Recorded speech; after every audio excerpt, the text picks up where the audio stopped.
Hello guys and welcome back to Study Adda Legal. Today we are going to discuss about FIR First Information Report under the भारतीय नागरिक सुरक्षा संहिता 2023। आज हम लोग FIR जो कि नए हमारा एक्ट है भारतीय नागरिक सुरक्षा संहिता BNSS, उसके अकॉर्डिंग हम लोग पढ़ने जा रहे हैं कि क्या मेजर चेंजेस हुए हैं, क्या एडॉप्ट किया गया है। ठीक है, FIR में तो उसको हम लोग कवर करते हैं। जैसा कि हम लोग जानते हैं कि CRPC में जो चैप्टर 12 था वो हमारा बताता था इंफॉर्मेशन टू पुलिस ऑफिसर।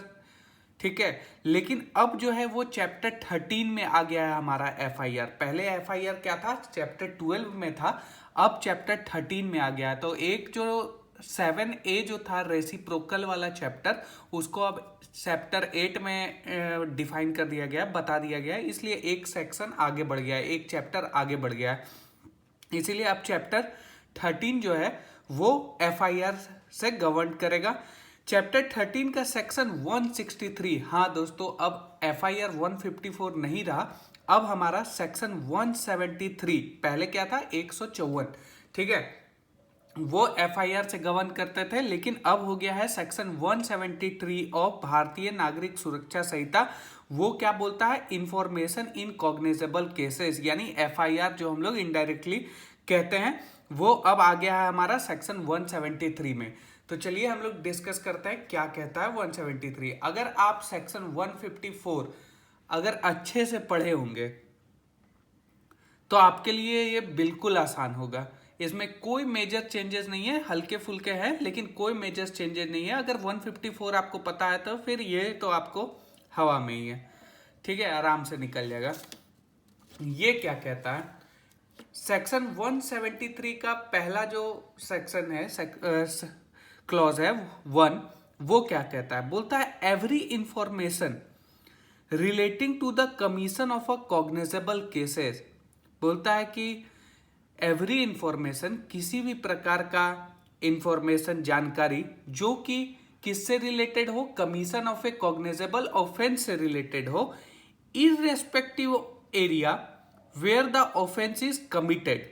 ठीक है, यहां पे इनडायरेक्टली वे से 0 FIR को एडमिट कर दिया गया है। क्या लिख रहा है, irrespective of area where the offence is committed.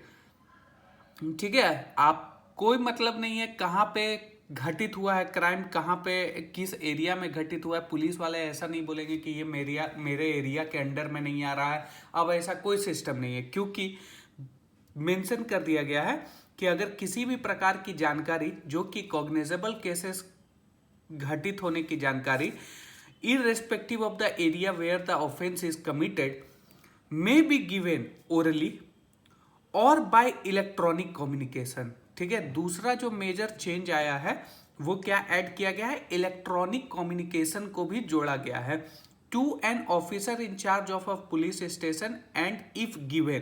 ठीक है, ये टोटल क्या बोला कि अगर किसी भी प्रकार का इंफॉर्मेशन, कॉग्निजेबल केस का कमीशन का इंफॉर्मेशन, जरूरी नहीं है कि आप उसी एरिया के हैं, किसी भी एरिया से आप करते हैं, चाहे वो ओरल देते हैं, ठीक है, मौखिक रूप से देते हैं, या किसी इलेक्ट्रॉनिक कम्युनिकेशन के द्वारा देते हैं।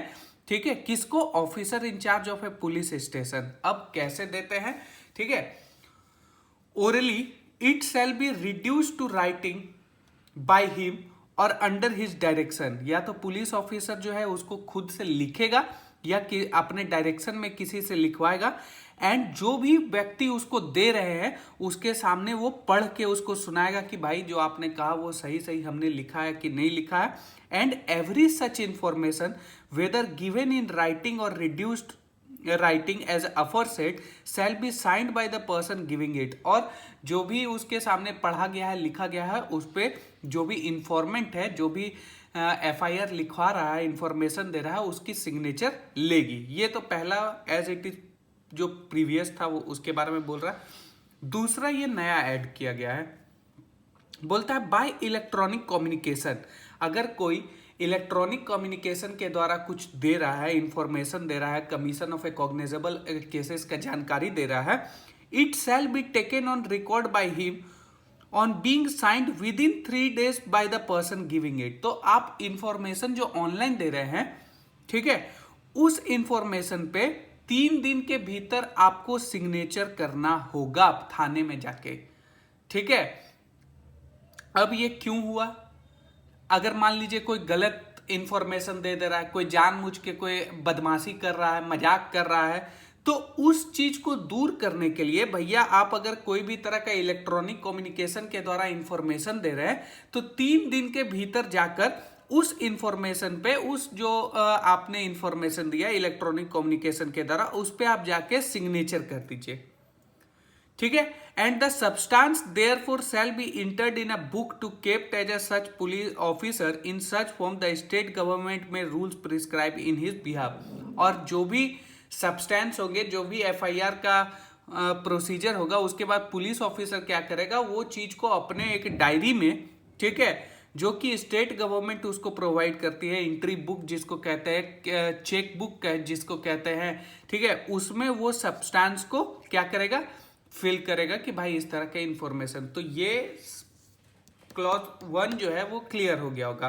कि अगर किसी भी मामला में अगर आपको इंफॉर्मेशन आता है कॉग्निजेबल केसेस का, तो आप कोई भी एरिया के हो आप उसको दे सकते हैं।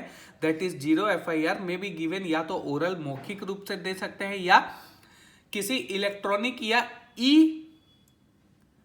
पोर्टल के द्वारा दे सकते हैं।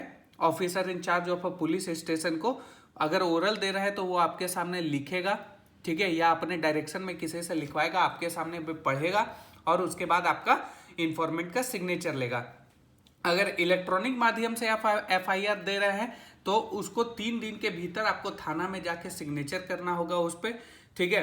और जो भी आप सब्सटेंस होगा उसको पुलिस ऑफिसर क्या करेगा, उसको अपने चेक डायरी या फिर जो बुक उसको मिला है स्टेट गवर्नमेंट के द्वारा जो भी प्रिस्क्राइब्ड है उस पर वो एंट्री करेगा, ठीक है। ये क्लियर है। इलेक्ट्रॉनिक कम्युनिकेशन में थोड़ा सा अभी विवाद है। स्टैंडिंग कमेटी का कहना है कि जो इलेक्ट्रॉनिक कम्युनिकेशन है, यानी जो पूरे देश में एक यूनिफॉर्म FIR पोर्टल ही नहीं है, ठीक है, हर स्टेट का अपना अलग अलग है। तो ऐसे में क्या होगा कि बहुत खोजने में या ढूंढने में दिक्कत होगा। तो इस पे देखते हैं आगे क्या डिसीजन आता है। अभी तो ये मुद्दा है। चलिए अब हम लोग प्रोवाइडेड डेट पढ़ते हैं, ठीक है। प्रोवाइजो क्या कहता है, सेम वही प्रोवाइजो है, खाली सेक्शन चेंज किया गया है। प्रोवाइडेड डेट में बोलता है if the information is given by a woman against to whom an offense under section 64, 65, 66, 67, 68, 69, 70, 71, 74, 75, 76, 77, 78, 79 and 124 of भारतीय न्याय संहिता, ठीक है, IPC नाउ कॉल्ड एज भारतीय न्याय संहिता, बोलता है अगर किसी भी प्रकार का इंफॉर्मेशन महिला के द्वारा दिया जाता है जिसके साथ इन सब धाराओं में से कुछ या तो कमिट हुआ है या तो अटेम्प्ट हुआ है, ठीक है, नॉट ओनली कमिट के साथ साथ अटेम्प्ट भी हुआ है, ठीक है। तो सच information shall be recorded by a women police officer और एनी वुमेन ऑफिसर। तो इस तरह के जो भी इंफॉर्मेशन होंगे या तो किसी महिला पुलिस अधिकारी या किसी भी महिला अधिकारी के द्वारा लिखे जाएंगे। क्या कहता है कि अगर इन सब धाराओं में सेक्शन 64 और ये सब 124, इन सब धाराओं में अगर कोई इंफॉर्मेशन महिला के द्वारा दिया जा रहा है, ठीक है, तो वह या तो उसके साथ ये घटना घटित हुआ है या फिर कोई प्रयास किया है इस घटना को करने का, तो ऐसे इंफॉर्मेशन किसी महिला के द्वारा लिखा जाएगा, महिला पुलिस ऑफिसर के द्वारा लिखा जाएगा या फिर किसी महिला अधिकारी के द्वारा लिखा जाएगा। ये प्रोवाइडेड डेट था। फर्दर प्रोवाइडेड डेट में क्या बोला है, फर्दर प्रोवाइडेड डेट का ए क्या बोलता है, in the event that the person against to whom such offence, वही ऑफेंस, ठीक है, और भारतीय न्याय संहिता या तो कमिट होता है या अटेम्प्ट होता है, तो उनसे क्या होता है, या तो उस महिला का टेम्पररी, ठीक है, या परमानेंटली मेंटल और फिजिकल डिसेबल्ड हो जाती है, ठीक है। फॉर एग्जांपल किसी के साथ रेप घटित होता है, ठीक है, तो वो क्या होती है कि गैंग रेप होता है तो वो मेंटली फिजिकल इतना टूट जाती है कि वो समाज के सामने प्रस्तुत होना नहीं चाहती है, वो घबरा जाती है, मेंटली उसको इम्बैलेंस है, ठीक है। तो उस तरह के भी जो भी महिला के साथ अगर अटेम्प्ट हुआ है या फिर कमिट हुआ है और उसके कारण अगर उसको टेम्पररी या फिर परमानेंटली मेंटल या फिजिकल डिसेबल्ड है, ठीक है, तो वैसा information, such information shall be recorded by police officer, तो वैसे इंफॉर्मेशन पुलिस ऑफिसर के द्वारा रिकॉर्डेड किए जाएंगे at the residence of the person seeking the report such और कन्वीनियंट प्लेस। तो वैसा जो रिपोर्ट है वो उसके घर पे, ठीक है, या फिर उसके कन्वीनियंट प्लेस पे रिकॉर्ड किए जाएंगे, जो भी उस महिला का स्टैंड होगा, ठीक है, उस पर्सन का स्टैंड होगा जिसके साथ ये कमिट या अटेम्प्ट किया गया कि भैया हम घर में ही देने के लिए चाहते हैं, हम बाहर नहीं आना चाहते, या फिर हम फलाना जगह पे देना चाहते हैं अपना इंफॉर्मेशन, तो आप फलाना जगह पे ही जाके आप इंफॉर्मेशन लीजिएगा in the presence of N interpreter और स्पेशल एडुकेटर एज केस में भी, ठीक है। और क्या बोलता है, एक इंटरप्रेटर और स्पेशल एडुकेटर की जरूरत है। फॉर एग्जांपल कोई गूंगी लड़की है, उसके साथ रेप हो गया, ठीक है, तो वो एक स्पेशल एडुकेटर इंटरप्रेटर का जरूरत है जो साइन लैंग्वेज समझता हो, ठीक है। तो वैसे में उसके घर पे जाके या उसके रेसिडेंस पे जाके या फिर उसका कन्वीनियंट प्लेस पे जाके हम उसका इंफॉर्मेशन ग्रैब करेंगे, उसका इंफॉर्मेशन लेंगे, ठीक है।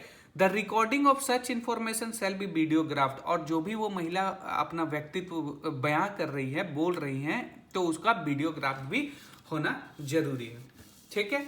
ये तो था हमारा पहला। अब आते हैं,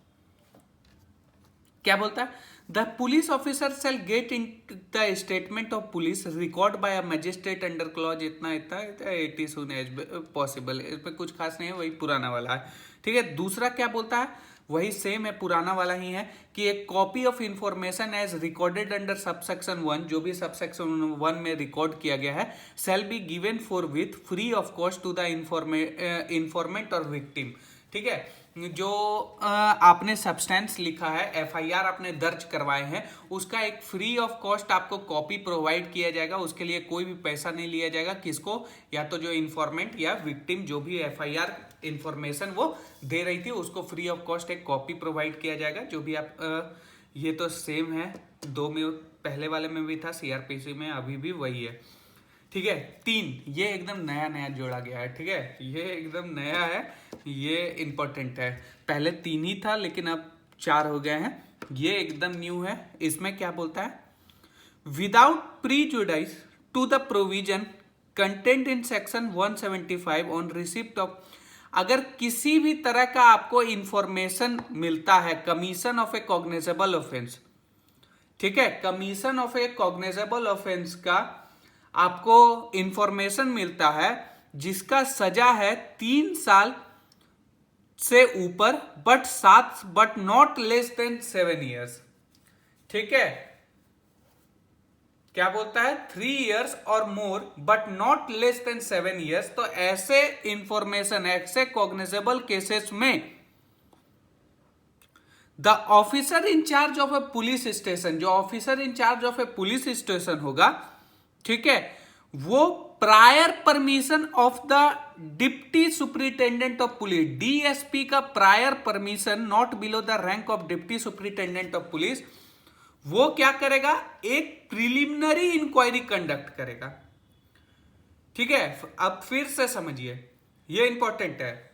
सब क्लॉज 3 क्या कह रहा है, 173 का सब क्लॉज 3 ये कह रहा है कि अगर भैया किसी भी प्रकार का इंफॉर्मेशन मिला है कि commission of a cognizable case हुआ है जिसका पनिशमेंट, जिसकी सजा 3 साल से अधिक लेकिन 7 साल से कम ना हो, ऐसे केसेस में जो officer in charge of a police station होगा वो प्रायर दी परमिशन, मतलब पहले से परमिशन लेगा, कौन से अधिकारी से, ऐसा अधिकारी जो डीएसपी के रैंक से नीचे ना हो, यानी डीएसपी से ले सकता है या उसके ऊपर से ले सकता है, ठीक है, prior the permission of the officer not below the rank of deputy superintendent of police, और उसका जो भी वो इंफॉर्मेशन उसको मिला है उसका क्या करेगा, वो एक प्रिलिमिनरी इंक्वायरी कंडक्ट करेगा। फॉर एग्जांपल वो चेक करेगा कि अरे भैया ये सही में घटना घटित हुआ है कि नहीं हुआ है, ये कॉग्निजेबल केस है कि नहीं है।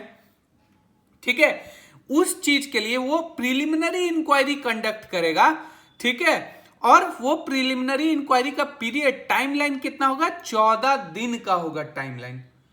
ठीक है, कितना दिन का होगा, 14 दिन का, 14 डेज का टाइमलाइन है। ठीक है, पहला आपको समझ में आ गया होगा कि अगर किसी भी प्रकार का इंफॉर्मेशन मिला है कि भाई कॉग्निजेबल केस कमिट हुआ है, तो ऑफिसर इंचार्ज होगा, पुलिस ऑफिसर जो है वो not below the rank of deputy superintendent of police, वो एक उसके नेचर या ग्रेविटी ऑफ द ऑफेंस को चेक करने के लिए एक प्रिलिमिनरी इंक्वायरी कंडक्ट कर रहा है। प्रिलिमिनरी इंक्वायरी पहले नहीं था। ठीक है, प्रिलिमिनरी इंक्वायरी के लिए हम लोग कहां से गवर्न करते थे, तो एक केस था state Lalita Kumari versus state of Uttar Pradesh 2013 का केस था। उसमें हमको प्रिलिमिनरी इंक्वायरी के बारे में बताया था कि 7 दिन का प्रिलिमिनरी इंक्वायरी कंडक्ट, लेकिन नाउ एक मेंशन कर दिया गया कि भैया पुलिस ऑफिसर जो है प्रिलिमिनरी इंक्वायरी कंडक्ट कर सकता है 14 दिन के लिए। ठीक है, नेचर और ग्रेविटी ऑफ द ऑफेंस को चेक करने के लिए। इसका क्या बोलता है कि अगर आपको प्राइमा फेसी केस बन रहा है, ठीक है, तो आप उसके रिगार्डिंग आप इन्वेस्टिगेशन शुरू कर सकते हैं। ठीक है, और अगर प्रिलिमिनरी इंक्वायरी करने के बाद या फिर पहले ही आपको लग रहा है कि केस बन रहा है, तो आप क्या कर सकते हैं, इन्वेस्टिगेशन अपना शुरू कर सकते हैं। ये एकदम न्यू सेक्शन सब सेक्शन जोड़ा गया है। 4th number as it is same है जो पहले 3 में था। बोलता है any person aggrieved by refusal on the part of officer in charge of a police station to record the information referred।